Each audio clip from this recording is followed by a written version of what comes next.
ঈশান, কুসুম এবং আয়ুষের খোঁজ করতে এবার ছদ্মবেশ ধারণ করে মীনাক্ষীকে সঙ্গে করিয়ে নিয়ে গ্রামে ছুটে গেল দেবলীনা। হ্যাঁ বন্ধুরা, ভিডিওটা লাইক দিয়ে দেখতে থাকুন। অনেকটা দিনই পেরিয়ে যাওয়া সত্ত্বেও যখন কিনা দেবলীনার নামে কোনো রকম কোনো সারপ্রাইজ প্ল্যান করার কোনো রকম কোনো ছিটে ফোটাও দেবলীনা না দেখতে পাওয়ার ফলে এক পর্যায়ে যখন কিনা দেবলীনা বলতে থাকে যে সত্যি আন্টি তুমি একটা কথা ঠিকই বলেছিলে যে ওরা কোনো রকম কোনো কিছুতেই আমাকে সারপ্রাইজ করার জন্য তো সেই গ্রামে দেয়নি, নির্ঘাত কোনো না কোনো ওরা অন্য উদ্দেশ্য নিয়ে সেখানে গিয়েছে, কিন্তু এখানে আমার নাম বিক্রি করে ওরা ওদের মায়ের বিশ্বাস অর্জন করে গিয়েছে। কিন্তু এটা তো কোনো মতে হতে দেওয়া যাবে না, কারণ দেবলীনা থাকলে ওদের প্ল্যানকে কী করি বা সাকসেসফুল হতে দেওয়া যায় বলো তো। তার জন্য ওদের খোঁজখবর নেওয়ার জন্য এবার আমরাও যাবো সেই গ্রামে। ঠিক সেই মুহূর্তে মীনাক্ষী যখন বলে থাকে যে এই তোমার মাথা খারাপ হয়ে গেছে দেবলীনা, বলো তো যে আমি কেন এবার বালাইশাট এখান থেকে তোমার জন্য আমি এত কষ্ট করে সেই গ্রামে মরতে যাবো বলো তো। এমনিতেও তো আমি অনেকটা সময় গ্রামে বড় হয়েছি এবং সেই মুহূর্তে আমি দেখেছি যে গ্রামে কতটা থাকাটা কষ্ট, এবং সেখানে আমি এই লাক্সারি লাইফ ছেড়ে আমি সেখানে যাবো, তুমি সেটা ভাবলে কী করে বলো তো। তোমার যাওয়া হয় তুমি যাও। ঠিক সেই মুহূর্তে দেবলীনা যখন বলে থাকে যে যদি তুমি আমার সঙ্গে না যাও আন্টি তাহলে কিন্তু তোমার সকল গোমর আমি ফাঁস করে দেবো, আমি বলে রাখলাম। ঠিক সেই মুহূর্তে এক পর্যায়ে যখন কিনা অনুশ্রীদের বাড়িতে অনুশ্রীর বিয়ে ঠিক হয়ে যাওয়া আর মানে যখন কিনা অনুশ্রীর ধুমধাম করে বিয়ে সম্পন্ন করার জন্য অনুশ্রীর গায়ে হলুদের অনুষ্ঠান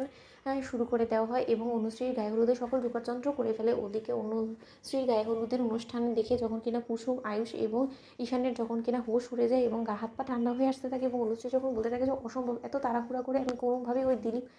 না সুদীপ ওই লোকটার সঙ্গে আমি বিয়ে পিড়িতে বসতে পারবো না, কুসুম এর আগে তোমাকে কিছু একটা করতে হবে। ঠিক সেই মুহূর্তে যখন কিনা কুসুম বলতে থাকে যে করে হোক না কেন সময় থাকতে আমরা তোমাকে এখান থেকে নিয়ে চলে যাবো, তার জন্য আমরা এখানে এসেছি। অন্যদিকে এই সমস্ত কথাবার্তা যখন কিনা অনুশ্রী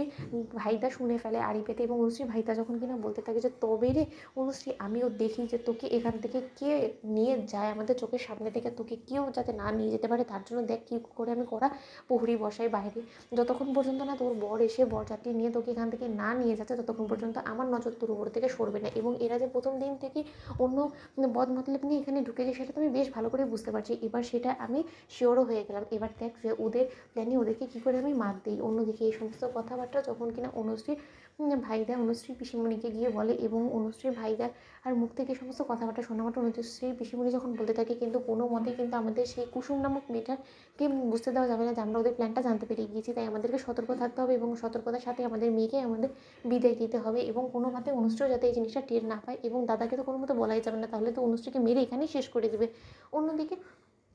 যখন কিনা ছদ্মবেশ ধারণ করে অনুশ্রীর গায়ে হলুদের অনুষ্ঠানে দেবলীনা এবং মীনাক্ষী ঢুকে পড়ে এবং দেবলীনা যখন বলতে থাকে যে আমি তো শুধু এতটুকু খোঁজে আছি যে আমার কাছে যে খবরটা এসেছে যে কুসুম, আয়ুষ এবং ঈশান এখানেই আছে, সেই জিনিসটা যদি একবার ধরে ফেলতে পারি না আন্টি, তাহলে দেখো ওদের ছবি তুলে ওদের ভিডিও ইন্দ্রাণী আন্টির কাছে পাঠিয়ে আমি কী করি। তো বন্ধুরা লাইক এন্ড শেয়ার করো, সাবস্ক্রাইব করো।